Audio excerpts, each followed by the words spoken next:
말씀으로 들어가도록 하겠습니다. 御言葉に入っていきます。 에베소서 6장 11절에서부터 13절까지의 말씀이 되겠습니다. エペソン6章11節から13節まで。 마귀의 괴계를 능히 대적하기 위하여 하나님의 전신갑주를 입으라. 悪魔の策略に対して立ち向かうことができるために神のすべての武具を身につけなさい。 우리의 씨름은 혈과 육에 대한 것이 아니요 정사와 권세와 이 어둠의 세상 주관자들과 하늘에 있는 악한 영들을 상대함이라. 私たちの格闘は血肉に対するものではなく、主権、力、この暗闇の世界の支配者たち、また天にいる諸々の悪霊に対するものです。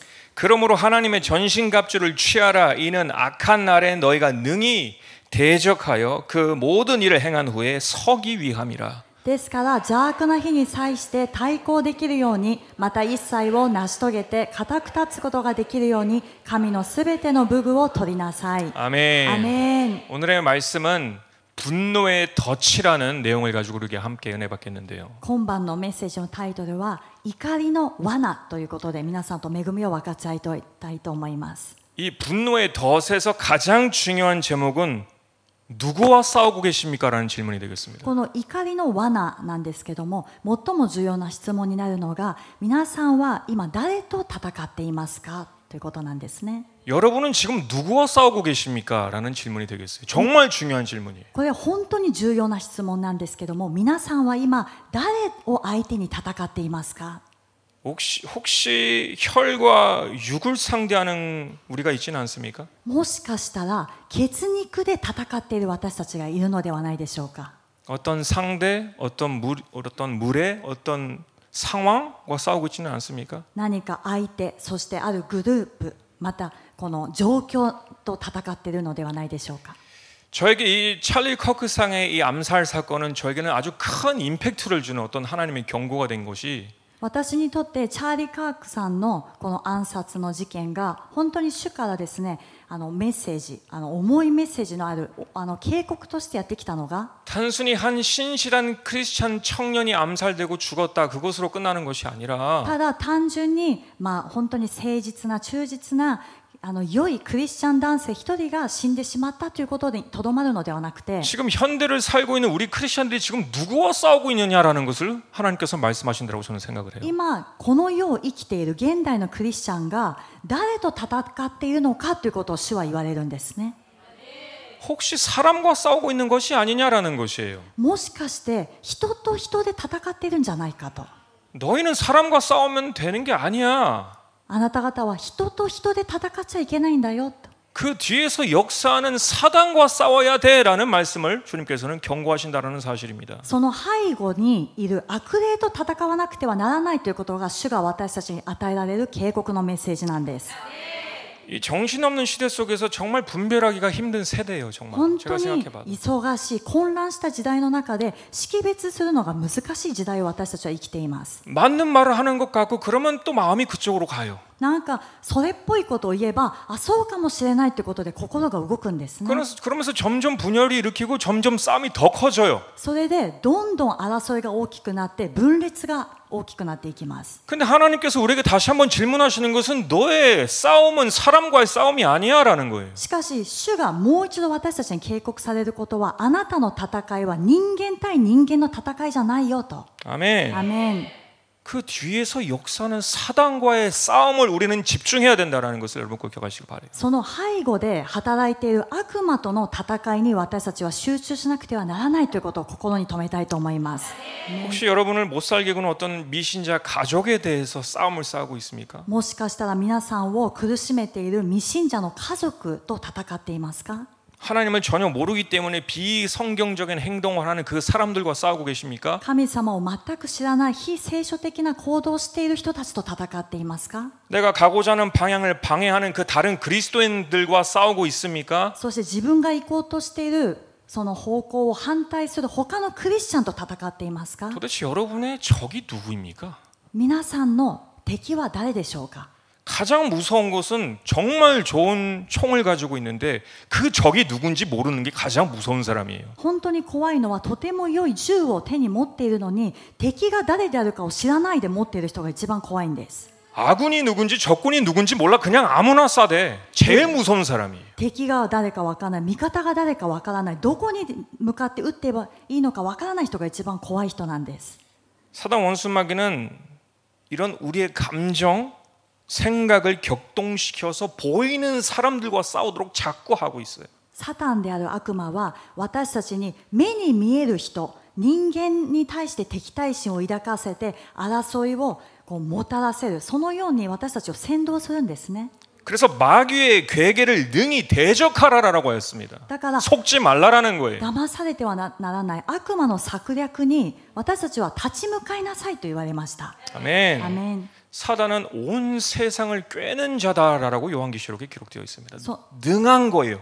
속이는 것에. もう全世界を惑わすものだっていうのがヨハネの黙示録に書いてあるんですね。 우리가 오늘도 깨어 있어서 근신하지 않으면 여러분도 모르는 사이에 하나님을 섬기는 게 아니라 그들에게 격동되어서 나쁜 일을 할 수 있다라는 거 여러분 꼭 기억하시길 바랍니다. 私たちは今もこの時間目を覚ましていなければ私たちが気づかないうちに神様に仕えていると言いながらも悪魔に心を扇動されて神様が喜ばれないことを行っているかもしれません。 아멘. 아멘. 그래서 오늘은 좀 분노라는 주제를 가지고 조금 다루고자 해요. 今晩は怒りということについて考えてみたいと思います。 제가 1, 2년 전만 해도 뉴스를 참 잘 봤어요.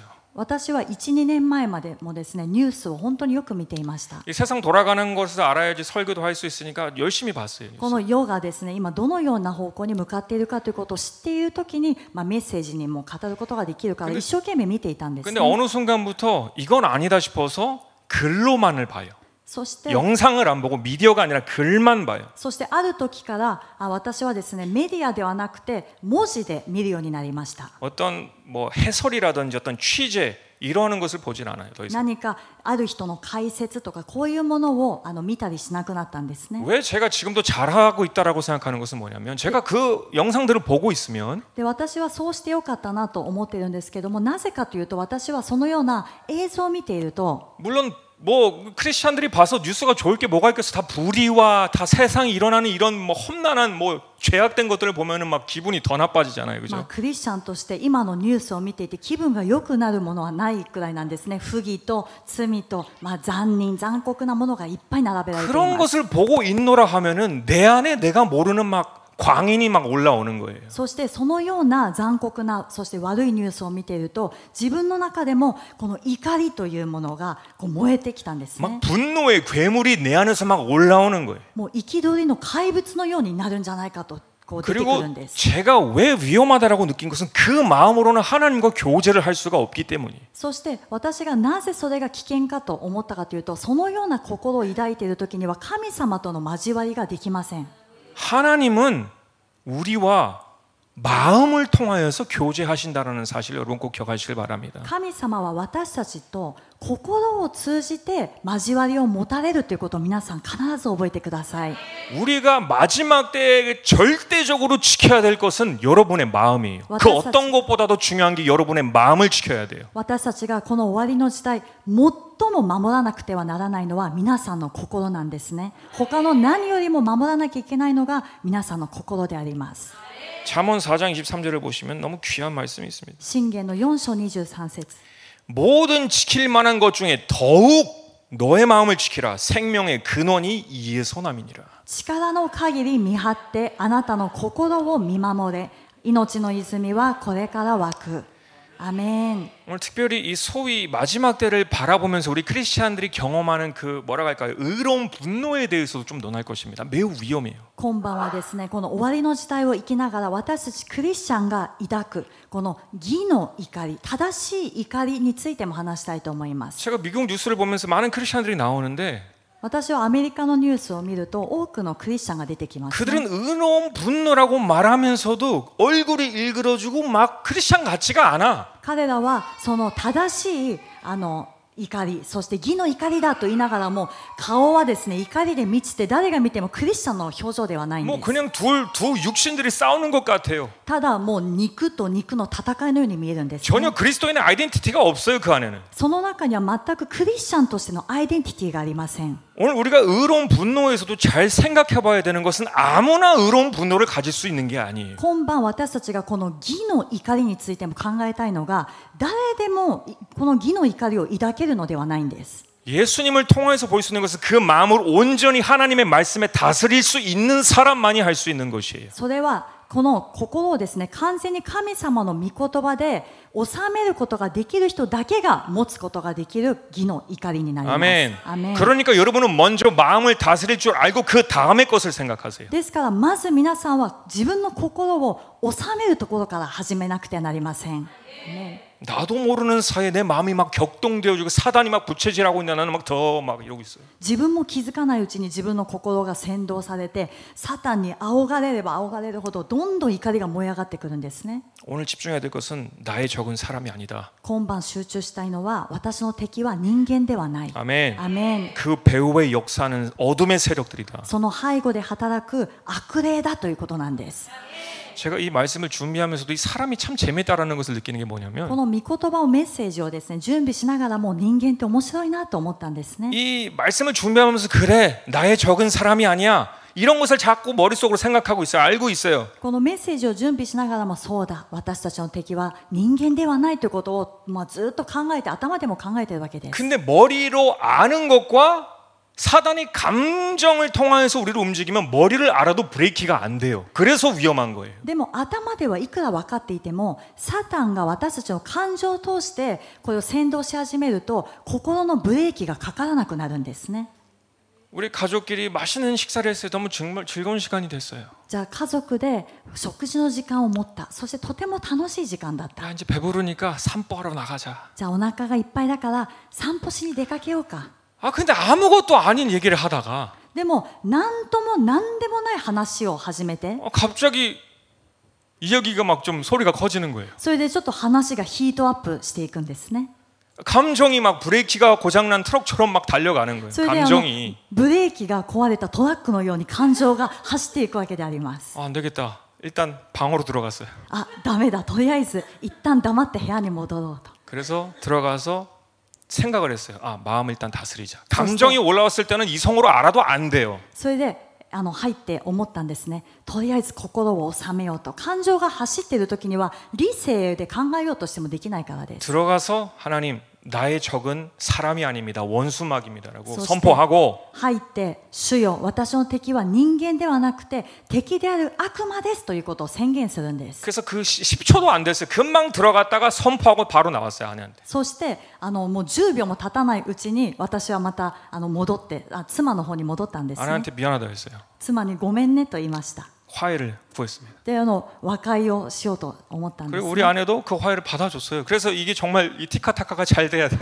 それで妻もすぐにその和解を受け入れて、すぐ上手なコミュニケーションが取れたわけであり 아무 ます。 일도 없다는 듯이 그냥 산보로 나아갔어요. それで本当に何事もなかったかのように散歩に出かけました。 산보를 나가는데 얼마나 시원해요. 지금 그죠? 날씨 너무 좋잖아요. 今もう夜の散歩すごく気持ちいいですね。風が。 가족끼리 그 시원한 곳에서 이렇게 동네를 한 바퀴 돌면서 너무 좋은 시간이었어요. そして家族で公園をですね夜風に当たりながら散歩しているというのがとてもいい時間だったん 근데 です。 돌아오면서 자꾸 생각이 나니까 짜증이 나는 거예요. でも帰ってくる道でもずっと思いが来るとイライラしてくるわけでありま 야, す。 만약에 내가 사단에게 그냥 감정을 내버려 뒀더라면 もし私が時サタンにそのまま感情をそのままにしていたならば 이 가족과 귀하고 좋은 시간들을 다 빼앗겼겠구나. 화가 나는 거예요, 사단한테. 家族との本当に尊い幸せな時間を奪われてしまっていたんだなということで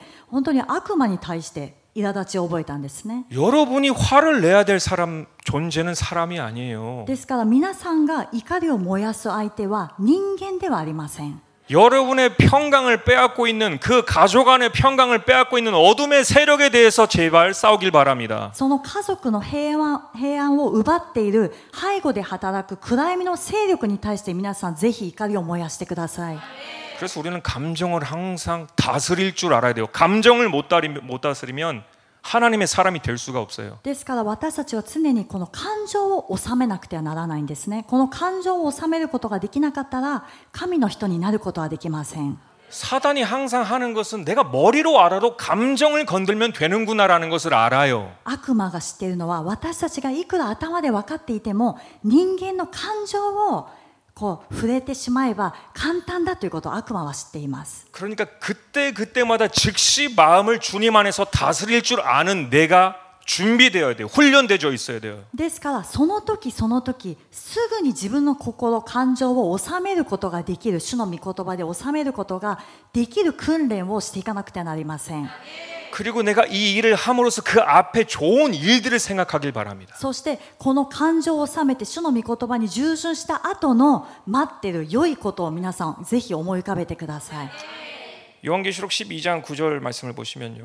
ヨハネの黙示録12章の9節 큰 용이 내쫓기니 옛뱀 곧 마귀라고도 하고 사탄이라고도 하며 온 천하를 꾀하는 자라. 그가 땅으로 내쫓기니 그의 사자들도 그와 함께 내쫓기니라. こうしてこの巨大な竜すなわち悪魔とかサタンとか呼ばれて全世界を惑わすあの古い蛇は投げ落とされた。彼は地上に投げ落とされ彼の使いどもも彼と共に投げ落とされた。 그는 온 천하를 꾀할 수 있는 사람이에요. 彼は悪魔は全世界を惑わすものと書いてあります。 그리고 그 마귀는 목숨을 걸고 그 일을 할 것입니다. 그러니까 우리도 목숨을 걸고 깨어 있어야 돼요. その悪魔は命をかけてこれをやるつもりなんですね。だから私たちも命をかけて目を覚ましていなくてはなりません。 아멘. 그 일을 어떻게 할 수 있는가? 내 안에 센서들이 있어야겠죠. それはじゃあどうすればいいのか。自分の中にセンサーが必要なんです。 성령님께서 주시는 센서들로 내가 항상 무장되어 있어야 돼요. 聖霊様に与えられるそのセンサーでいつも武装しなくてはなりません。 아멘. アメン。 에베소서 6장 18절을 보시면 전신갑주를 쫙 이야기하면서 우리가 누구에게 기도를 해야 되는가를 가르쳐 こ 줍니다. のエペソの6章のところを見ていくと全身の武具が出てくるんですね。そして私たちは誰に祈らなくてはならないのかということが書いてあります。 모든 기도와 간구를 하되 항상 성령 안에서 기도하고라고 되어 す 있어요. べての祈りと願いを用いてどんな時にも御霊によって祈りなさい。 아멘. アメン。 소노타미니 다이스 메오 사마시테 이때라고 했습니다. そしてそのためには絶えず目を覚ましていなくてはならないと書いてあるんです。 베드로도 근신하라 깨어 있어라 사단 원수마귀가 사자와 같이 우리를 삼키려고 한다라고 했죠. ペテロも目を覚ましていなさい、慎んでいなさい。その吠えたける悪魔がですね、吠えたける獅子のように食い尽くすべきものを探し回っていると。 우리가 어떻게 깨어 있을 수 있는가? 성령 안에 항상 기도하는 내가 있어야 돼요. 私たちはどのように目を覚ましていることができるか、聖霊様の中でいつも祈っている私たちがいなくてはなりません。 아멘. アメン。 아까도 말씀드렸듯이 이런 의로운 분노라는 말이 처음에는 순수하게 시작을 합니다. この先ほど話したその義の、正しい怒り、義の怒りっていうのは最初は純粋かのように始まります。 근데 우리가 성경적으로 의로운 분노를 단순히 동기와 이유만 타당하면 내도 되는가?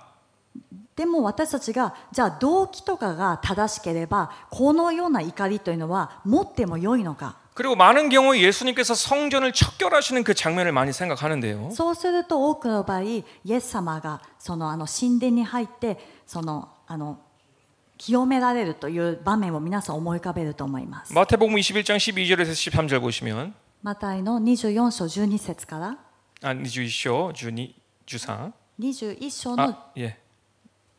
아니죠. 21조 マタイ21章の 12, 13. 자, 예수께서 성전에 들어가서 성전 안에서 매매하는 모든 사람들을 내쫓으시며 돈 바꾸는 사람들의 상과 비둘기 파는 사람들의 의자를 둘러 엎으시고 それからイエスは宮に入って宮の中で売り買いする者たちを皆追い出し両替人の台や鳩を売る者たちの腰掛けを倒された。 13절 그들에게 이르시되 기록된 바 내 집은 기도하는 집이라 일컬음을 받으리라 하였거늘 너희는 강도의 소굴로 만드는도다 하시니라. そして彼らに言われた。私の家は祈りの家と呼ばれると書いてある。それなのにあなた方はそれを強盗の巣にしている。 아, 예수님도 의분을 내고 계시지 않느냐? イエス様もほら怒ってるじゃないと。 우리도 불의한 장면을 보면 의로운 분을 낼 수 있는 것 아니냐라고 많은 크리스천들이 생각을 합니다. 私たちも不義な場面に出くわすと、この義の怒りを燃やしてもいいんじゃないかと多くのクリスチャンは考えます。 그러나 우리가 13절 보셨잖아요. 14절을 볼 필요가 있어요. でも14節を見る必要があるんですね。 맹인과 전원자들이 성전에서 예수께 나옴에 고쳐주시니라는 기록이 ま 있습니다. た宮の中で盲人や足のなえた人たちが身元に来たので、イエスは彼らを癒された。 우리가 예수님에 대해서 이 성전을 척결하는 모습을 봤을 때 우리 인간처럼 막 흥분해하고 얼굴이 막 빨개지고 막 씩씩대는 그런 이미지를 생각할 때가 있어요. 私たちはイエス様がこの神殿を清められる場面を思い浮かべると、人間のようにもう感情が顔に現れて顔が真っ赤になってもう怒鳴り散らしている、そういう場面を思い浮かべるんで 우리 すけども、 인간이 하듯이 말이에요. 보통 우리가 인간이니까 우리가 하는 것밖에 알 수가 없죠, 그죠? 人間だから人間がやっているという場面しか人間は思い浮かべることができません。 근데 우리가 알아야 되는 것은 그 의분이라는 것은 사람에 대한 미움으로 시작된 것이 아니에요. しかし見なきゃいけないのは、イエス様のこの怒りというのは人間に対する憎しみから始まったものではなかったんですね。 요한복음 2장 17절을 보시면 이런 기록이 있습니다. 왜 예수님께서 그렇게 행동하셨는가? ヨハネの2章の17節を見ると、なぜイエス様がこのように行動されたのか。 주의전을 사모하는 열심에서부터 비롯된 것이며라고 기록하고 これ 있습니다. は主の家を思う熱心が私を食い尽くすと書いてあるんですね。 그 사람들이 미워서 그렇게 한 것이 아니라 하나님 아버지의 성전을 사랑했기 때문에 이렇게 행동하였다라는 것입니다. その人たちが憎いからそう行動されたんじゃなくて、神様の宮を愛されたからそういうふうに行動されたということだったんです。 アメン。 アメン。 많은 크리스천들이 그뿐만이 아니라 분을 내는 경우가 어디에서부터 분을 내는가? この多くのクリスチャンたちが怒りを燃やすときには、これだけではなくてどの部分で怒りを燃やすのか。 99.9%는 사람을 바라보면서 미워해요. 99.9% この怒りが燃えるのは人を見たときに怒りが燃えるんです。 그러나 예수님은 사람을 미워한 것이 아니라 しかしイエス様は人間を憎まれたのではなく、 하나님의 성전을 사랑하심으로 그 일을 했고 神様の宮を愛するその熱心な心でそう行ったんです、ね。 도움이 필요한 사람들이 왔을 때 그들을 바로 그 순간에 치유해 주셨다라는 것을 우리가 볼 수가 そ 있습니다. して助けが必要な人が宮の中に入ってきたときにはすぐに彼らを癒されたというのを私たちは見ることができます。 아멘. アメン。 우리가 사람을 보면서 의분을 가지고 있다라는 것은 이것은 말이 안 되는 거예요. だ 그래서 から私たちが人を相手に怒りを燃やしているということは、これは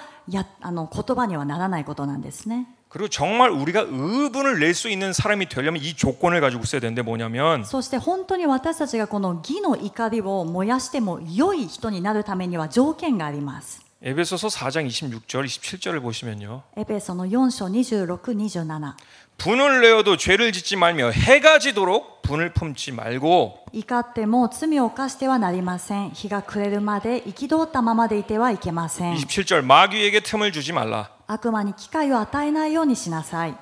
어떤 이유에서든지 간에 여러분이 분을 품고 해가 지나게 되면은 안 된다라는 거예요. 皆さん、それがどのような理由であれ、皆さんが憤ったまま、怒りを持ったまま日が暮れても持ち続けるということはダメだということなんです。 그 분을 반드시 그 날에 내가 다 해결해야 돼요. 마음을 다스려야 돼요. 이것이 순종하는 것이에요. その怒りを必ずその日のうちに心を収めて、そしてこれを解決すること、これが従順なんですね。 여러분 그렇게 하실 수 있으세요? 皆さん、そうできますか？ 그런 사람들이 의로운 분을 가질 수가 있어요. 아무나 의로운 분을 가질 수 있는 게 아니에요. そういう人たちがこの義の怒りを持つことができるんですね。だから誰でもかんでも持てるものではありません。 근데 많은 크리스천들 중에서 분을 가지고 그 다음 주, 그 다음 달, 그 다음 해 계속 가죠. でも多くのクリスチャンはその日のうちどころか、その次の日も1ヶ月後も1年後も10年後も持ち続けています。 그리고 그것이 되게 의로운 분인 것처럼 얘기하지만 절대 인간적인 육신의 싸움이에요. 그것은 절대 의로움이 하나도 없어요. 그곳에는. 自分では正当化して義の怒りだと思ってるんですけども、これは人間的な思いであって、そこには決して義の怒りは存在しないんです。 더 큰 문제는 뭐냐면 하나님과 나와의 관계에서 불순종이 ing로 지속된다라는 것을 여러분 꼭 기억하시기 바랍니다. さらに大きな問題というのは、神様と私の関係の中で不従順というのが ing で進行形であるということなんですね。 제가 모세를 생각하면은 정말 모세가 얼마나 힘들었을까라는 생각을 정말 많이 해요. 私はモーセを思い浮かべると本当にモーセがどれほど辛かったかということをたくさん思います。 이 감사도 모르고 늘 불평불만하고 感謝もしない、いつも不平不満ばっかり言っている。 하나님이 세우신 권위를 늘 도전하는 이들을 40년 이상을 인도했으니까 そして神様が立てられた権威に対していつも挑戦をかけてくるこの民をですね、40年以上見てきたんです。 얼마나 힘들었겠는가. どれほど辛かったか。 화낼 만도 하지 않았을까. もう怒りを燃やしてもおかしくないんじゃないか。 근데 하나님은 왜 모세가 화난 것에 대해서 그렇게 잘라버리셨을까? しかしなぜ神様はモーセが怒ったことに対してすぐにこう切ってしまったのか。 근데 여러분이 모세에 대해서 잘 생각해야 되는 것이 이것이 있는데요. でも皆さんがモーセについてこれ正しく知らなきゃいけないことがあるんですね。 출애굽기서의 모세와 민수기서의 모세를 나눠서 생각해 보실 필요가 있습니다. 出エジプトに登場するモーセと民数記に出てくるモーセをこれをちょっと分けて考える必要があります。 출애굽기서의 모세는 정말 우리가 잘 아는 그 모세예요. 出エジプトに出てくるモーセは私たちがよく知っているあのモーセなんですね。 이스라엘을 사랑하고 イスラエルの民を愛し 가나안 땅으로 이들을 인도하려고 목숨을 내주면서까지 인도하려고 하고 カナンの地に彼らを導き入れるために自分の命をかけて導く姿が見えます。 하나님이 분노하셨을 때도 그 중심에 있어서 중재를 하는 모세예요. 神様が怒られた時にもその真ん中にいて仲裁したモーセでした。 모세가 시내 산에 올라가가지고 40일 동안 이 십계명을 받고 있잖아요. モーセはシナイ山に上がって40日間ですね、この実戒をもらっていたんです。 근데 이스라엘 백성들은 막 금송아지를 만들고 거기서 절을 하고 있어요. でもイスラエルの民は金の格子の像を作ってそこで拝んでいたんですね。 근데 참 이것이 잘 생각해 보면 재미있는 게 뭐냐면 미나상, 그 그래. 하나님께서 만드신 그 십계판을 던져버려요. でこれをよく考えてみるとちょっと面白い話なんですけども、神様が直々に書かれたその板をですね、モーセは怒って投げてしまうんです。 모세도 여기서 화낸 거 아니야라고 생각할 수 있겠죠. そしたら皆さん思いますね、モーセここで怒ったんじゃないかと。 근데 하나님은 아무런 말씀을 안 하세요. 그 모세에 대해서. でもその板を投げてそれを割ったモーセについて神様は何にも言われません。 왜냐하면 이 일이 있기 전에 모세가 하나님께 어떤 말을 이스라엘을 위해서 하는지 보시길 바랍니다. なぜならこの出来事がある前にモーセが神様にですね、どういう話をしたかということを見てみたいと思います。 하나님이 이스라엘을 이제 진멸해 버리겠다라고 말씀하셨어요. 神 너무 様が 분노차서. 本当にもう憤ってイスラエルをもう滅ぼしてしまうと言われたんですね。 출애굽기 32장 10절.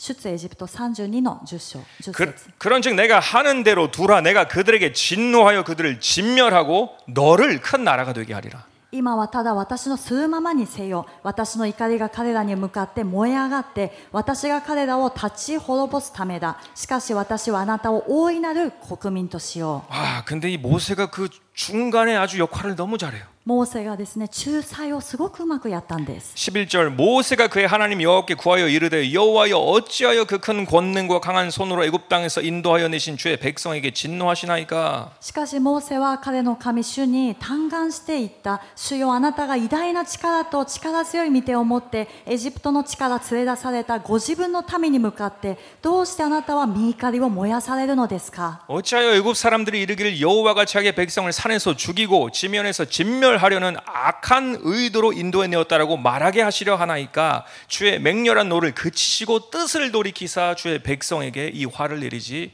마옵소서. またどうしてエジプト人が神は彼らを産地で殺し地の表から立ち滅ぼすために悪意を持って彼らを連れ出したのだというようにされるのですか。どうかあなたの燃える怒りを収めあなたの民への災いを思い直してください。 아주 하나님의 마음을 잘 공감하면서도 神様のこの心をですね、共感しながらも 이스라엘 백성을 중재하는 아주 지혜로운 역할을 여기서 이 출애굽기 때는 잘해요. このイスラエルの民との間にうまく仲裁に入るということが出エジプトの時にはうまくやっていたんですね。 그래서 14절을 보시면 14節を見ると 여호와께서 뜻을 돌이키사 말씀하신 화를 그 백성에게 내리지 아니하시니라. すると主はその民に下すと仰せられた災いを思い直された。 그러니까 백성 앞에서는 그 십계명의 돌을 던지고 하지만 이것은 그들에 대한 화가 아니라 だから民の前ではこの実戒が書かれた板をですね投げつけたりしたんですけども、これは彼らに対する怒りではなくて 아까 예수님처럼 하나님을 사랑하는 그 마음속에서 의분을 냈고 先ほどのイエス様のように神様を愛する心、その熱心さによって怒りを燃やしたんです。 그러나 이 이스라엘 백성들을 중재하는 역할을 잘 하였다라는 것입니다. 모세는. そしてイスラエルの民、人々に対してはちゃんとこの仲裁をするということをしたんですね、モーセが。 근데 민수기로 가면 갈수록 다른 모세가 나와요. 그 안에 있는 분도들이 막 넘쳐나고 있어요. でも民数記に行くにつれて別のモーセが出てくるんですね。その中には怒り、憤りが満たされていきます。 그래서 처음에는 의로운 분노를 시작할지 몰라도 그 마음을 다스리지 못하면 그 마음이 어디로 갈지 몰라요. 그래서 무서운 거예요. だから最初はこの義の怒りから始まったかもしれないけれども、この怒りを収めることができなかったら後にはどこに向かうかわからない。これが恐ろしいんです。 아멘. アメン。 왜 출애굽기와 민수기의 모세가 갈라지게 되는가? 반석에 물을 내는 사건이 두 번 일어나요. 출애굽기에서도 일어나고 민수기에서도 일어나요. 出エジプトと民数記でなぜこのモーセが変わってしまうのか。民数記でも出エジプトでもこの岩から水が出るという出来事があるんですね。それは2回出てきます。 둘 다 다른 장소고 다른 시간이에요. それは別の時間、別の場所であります。 자, 출애굽기 17장 호렙이란 지역에서 이 사건이 일어나는데 出エジプト17章ではホレブというところでこれがありました。 여기서는 우리가 잘 아는 그 모세의 출애굽기의 모세입니다. これは出エジプトの私たちがよく知っているモーセであります。 5절 6절 여호와께서 모세에게 이르시되 백성 앞을 지나서 이스라엘 장로들을 데리고 나일강을 치던 너희 지팡이를 손에 잡고 가라. 主はモーセに仰せられた。民の前を通りイスラエルの長老たちを幾人か連れ、あなたがナイルを打った杖を手に取って出て行け。 내가 호렙산에 있는 그 반석 위 거기서 너희 앞에 서리니 너는 그 반석을 치라. 그것에서 물이 나오리니 백성이 마시리라. 모세가 이스라엘 장로들의 목전에서 그대로 행하니라. さあ私はあそこのホレブの岩の上であなたの前に立とう。あなたがその岩を打つと岩から水が出る。民はそれを飲もう。そこでモーセはイスラエルの長老たちの目の前でその通りにした。 아멘. アメン。 보시면 아시겠지만 하나님께서 모세에게 반석을 지팡이로 치라고 명하셨어요. 여기서는. ここで読んだように神様はモーセに杖で岩を打ちなさいと命じたんですね。 그 명령을 받아들여서 순종하고 치니까 물이 나왔어요. その命令を受け入れてそのまま従順したら打ったら水が出てきたんです。 그리고 우리가 이스라엘 상황을 보면 불평불만하는 것은 출애굽기나 민수기나 똑같아요. 그 상황 사람들은 다 똑같아요. イスラエルの民を見ると出エジプトも民数記もみんな不平不満とつぶやいている民は変わらないんですね。 그러니까 사람이 문제가 아니라 모세의 마음이 지금 어떻게 변하고 있는가를 우리가 주목해야 될 필요가 있는 だ 것이에요. からその人たちが問題だったんじゃなくてモーセの心が今どのように変化しているかということを注目しなくてはなりません。 자, 이제는 민수기의 모세를 보게 될 じゃあ 것입니다. これから民数記のモーセを見ていきます。 민수기 20장 8절 民数記20章の8節 지팡이를 가지고 내 형 아론과 함께 회중을 모으고 그들의 목전에서 너희는 반석에게 명령하여 물을 내라. 杖を取れ、あなたとあなたの兄弟アロンは回収を集めよう。あなた方が彼らの目の前で岩に命じれば岩は水を出 자, す。 거기까지 읽겠습니다. 상황은 같아 보이지만 하나님의 명령은 달라요. 状況は似ているようですけども神様の命令は違ったんです。 바위를 치라 하지 아니하셨고 말로 명하라라고 하셨어요.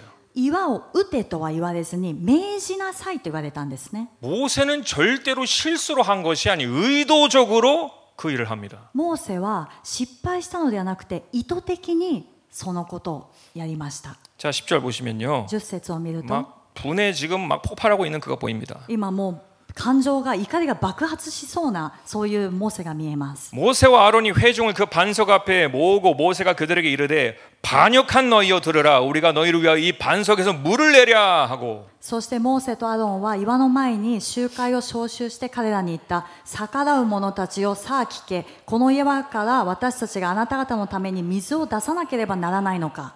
이스라엘에 대한 이 감정이 뭐 지금 뭐 어마어마한 거예요. 지금. イスラエルの民に対する感情がもう今にも爆発しそうなそういう状況なんです。 근데 이것보다 더 큰 문제는 11절이에요. でもこれよりももっと大きな問題は11節なんですね。 모세가 그의 손을 들어 그의 지팡이로 반석을 2번 치니라고 モ 했어요. ーセは手を挙げ彼の杖で岩を2度打った。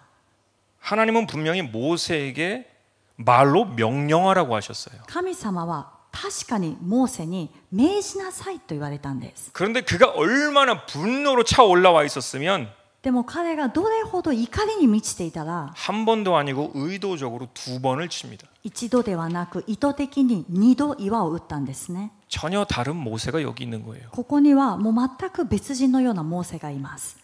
이 충성되고 온유한 모세조차도 이런 분노를 감정을 조절하지 못한다라면 この忠実で柔和なモーセでさえもこのような感情怒りを自分で収めることができないならば 저와 여러분이 함부로 분노를 낼 수 있을까요? 皆さんと私が勝手に怒りを燃やすのがこれは合ってるでしょうか。 우리가 하나님의 말씀에 순종할 수 있을까요? 이 분노의 마음을 가지고? この怒りの感情を抱いたまま私たちは神様の御言葉に従順することができるでしょうか。 하나님과 깊은 교제가 있을 수 있겠습니까? 이 분노의 마음을 가지고? この怒りの感情を抱いたまま神様と深い交わりができるでしょうか。 모세도 안 됐는데 モーセもできなかったのに。 분노의 늪을 우리는 항상 조심해야 합니다. 怒りの罠、私たちは本当に気をつけなくてはなりません。 저는 여러분들을 위해서 하는 말이에요. 私は皆さんのためを思って今メッセージしています。 교회에서 화내지 말라 이 말이 아니라 트러블 내지 말라가 아니라 여러분을 위해서도 하면 안 돼요. 마음을 다스리셔야 돼요. 教会でトラブルを起こさないでください、教会で起こらないでくださいのではなくて、皆さんの心のためにも怒りを燃やしてはいけないということを今話しているんです。 아멘. アメン。 하나님의 말씀을 모세도 불순종하게 되어 있어요. 여기서 보면은. ここを見ると神様の御言葉にモーセも不従順する姿が見えるんですね。 모세가 마지막으로 가나안 입성을 앞둔 시점에서 이 40년 광야에서 했었던 그 여정을 2세대들에게 다시 한번 회상시키는 흥미로운 장면이 나옵니다. このカナンに入っていく前にですね、モーセはこの40年の工程をもう一度この第2世代に向けて語り継いでいるというそういう場面があります。 근데 모세가 이런 말을 해요. でもモーセがこういう言葉を言ったんですね。 신명기 1장 36절과 38절 먼저 보시면 新明記1章の36を先に見ると 갈렙과 여호수아가 그 땅에 들어갈 것이다라는 것을 말을 합니다.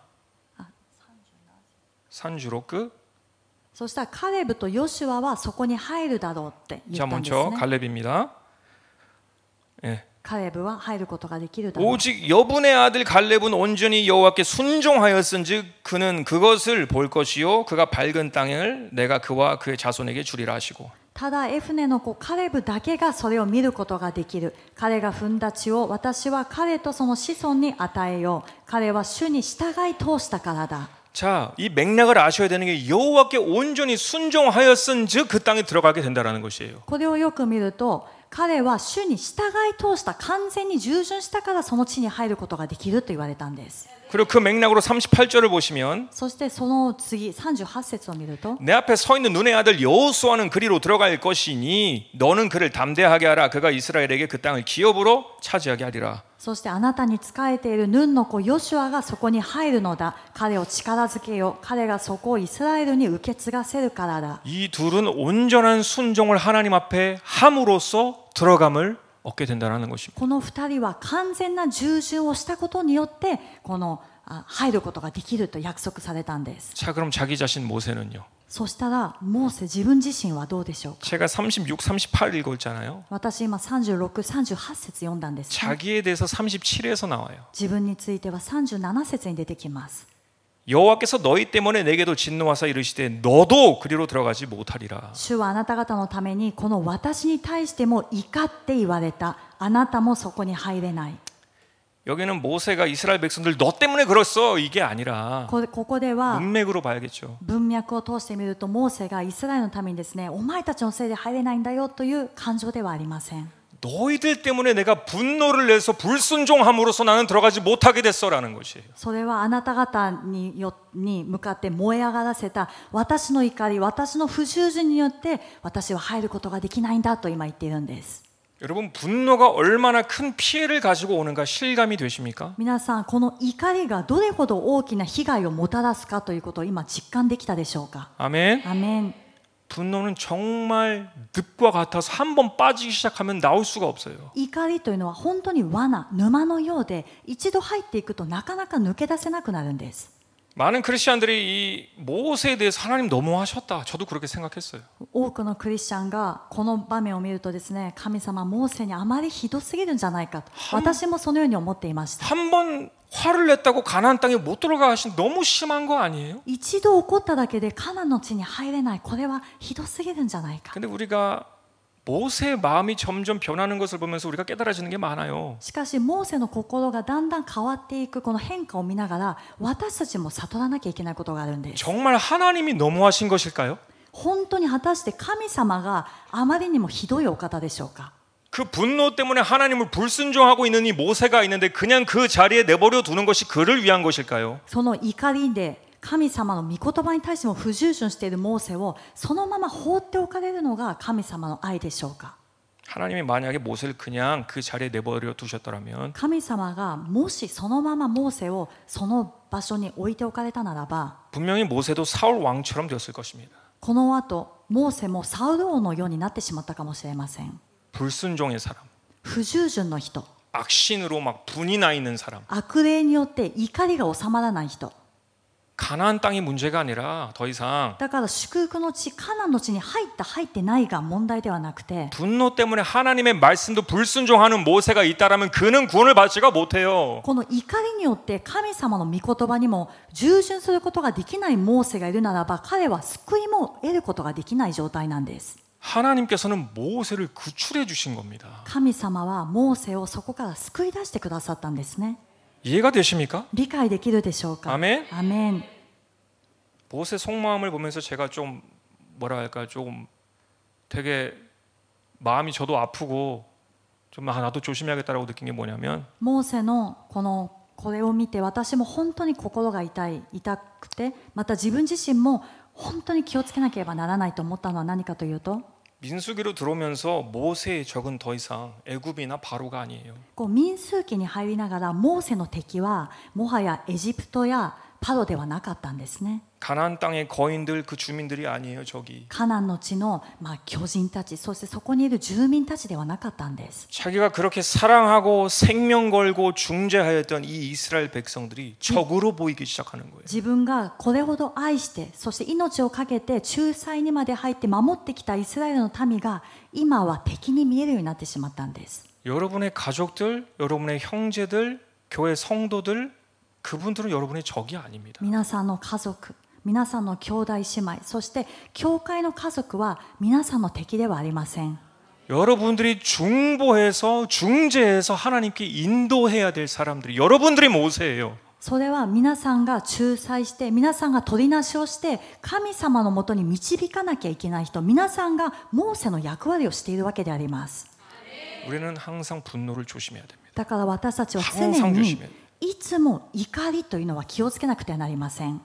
우리는 항상 누구와 싸우고 있는가, 내 적이 누구인가 명확히 하시길 바랍니다. 私たちは常に誰と戦っているのか、私の敵は誰なのかということを明確に知る必要があります。 우리의 싸움은 혈과 육의 싸움이 아니라 私たちの戦いは血肉の戦いではなくて 뒤에서 역사하는 영들과의 싸움입니다. 背後で働く悪霊との戦いなんですね。 반드시 그 귀신들을 내쫓아 버리고 예수 그리스도의 이름으로 쫓고 この必ずその悪霊をですね、イエス・キリストの名によって追い出し 그들 또한 예수님께로 인도해내는 저와 여러분들이 되시기를 축복합니다. 彼らもまたイエス・キリストに導く皆さんと私になるように主の皆で祝福いたします。 더 이상은 사단에게 빼앗기고 훔침받고 그러지 마길 바랍니다. ですからもうこれ以上悪魔に奪われたり盗まれたりしないようにしましょう。 야고보서 1장 19절 21절 읽고 마치도록 하겠습니다. ヤコブ1章の19節から読んで終わりたいと思います。 내 사랑하는 형제들아 너희가 알거니와 사람마다 듣기는 속히 하고 말하기는 더디하며 성내기도 더디하라. 愛する兄弟たち、あなた方はこのことを知っているのです。しかし誰でも聞くには早く、語るには遅く、怒るには遅いようにしなさい。 사람의 성내는 것이 하나님의 의를 이루지 못함이니라. 人の怒りは神の義を実現するものではありません。